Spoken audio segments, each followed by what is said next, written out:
पुण्य से कर्तव्य बढ़ा। एक बार की बात है, एक व्यक्ति अपने परिवार सहित तीर्थ के लिए निकला।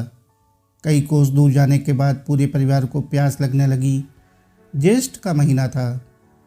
आसपास कहीं पानी दिखाई नहीं पड़ रहा था। उसके बच्चे प्यास से व्याकुल होने लगे। समझ नहीं आ रहा था कि वो क्या करे। अपने साथ लाया गया पानी भी समाप्त हो चुका था। एक समय ऐसा आया कि उसे भगवान से प्रार्थना करनी पड़ी कि हे प्रभु, आप ही कुछ करो मालिक।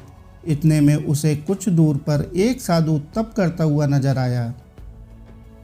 व्यक्ति ने उस साधु से जाकर अपनी समस्या बताई। साधु बोले, यहाँ से एक कोस दूर उत्तर की दिशा में एक छोटी नदी बहती है, जाओ, जाकर वहाँ से पानी की प्यास बुझा लो।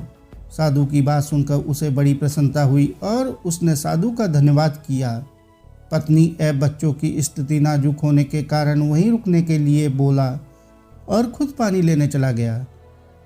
जब वो नदी से पानी लेकर लौट रहा था तो उसे रास्ते में 5 व्यक्ति मिले जो अत्यंत प्यासे थे। उससे उन 5 व्यक्तियों की प्यास देखी नहीं गई और अपना सारा पानी उन प्यासों को पिला दिया। जब वो दोबारा पानी लेकर आ रहा था तो 5 अन्य व्यक्ति मिले जो उसी तरह प्यासे थे। उसने फिर अपना सारा पानी उनको पिला दिया।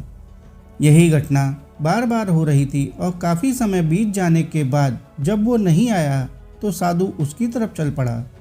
बार बार उसके इस पुण्य कार्य को देखकर साधु बोला, हे पुण्य आत्मा, तुम बार बार अपनी बाल्टी भरकर नदी से लाते हो और किसी प्यासे के लिए खाली कर देते हो, इससे तुम्हें क्या लाभ मिला? पुण्य आत्मा ने कहा, मुझे क्या मिला या क्या नहीं मिला इसके बारे में मैंने कभी नहीं सोचा, पर मैंने अपना स्वार्थ छोड़कर अपना धर्म निभाया है। साधु बोला, ऐसे धर्म निभाने से क्या फ़ायदा जब तुम अपना कर्तव्य नहीं निभा पाए। बिना जल के तुम्हारे अपने बच्चे और परिवार ही जीवित ना बचे। तुम अपना धर्म ऐसे भी निभा सकते थे जैसे मैंने निभाया।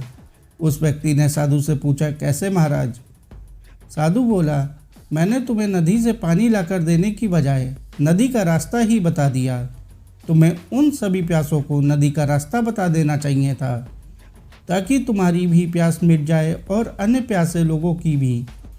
फिर किसी को अपनी बाल्टी खाली करने की ज़रूरत नहीं होती। इतना कहकर साधु अंतर्ध्यान हो गए। साथियों, यह कहानी आपको कैसी लगी कमेंट करके जरूर बताएं और कहानी को अंत तक सुनने के लिए आपका बहुत बहुत शुक्रिया। कहानी अच्छी लगी हो तो कहानी को लाइक और चैनल को सब्सक्राइब कर लें। धन्यवाद।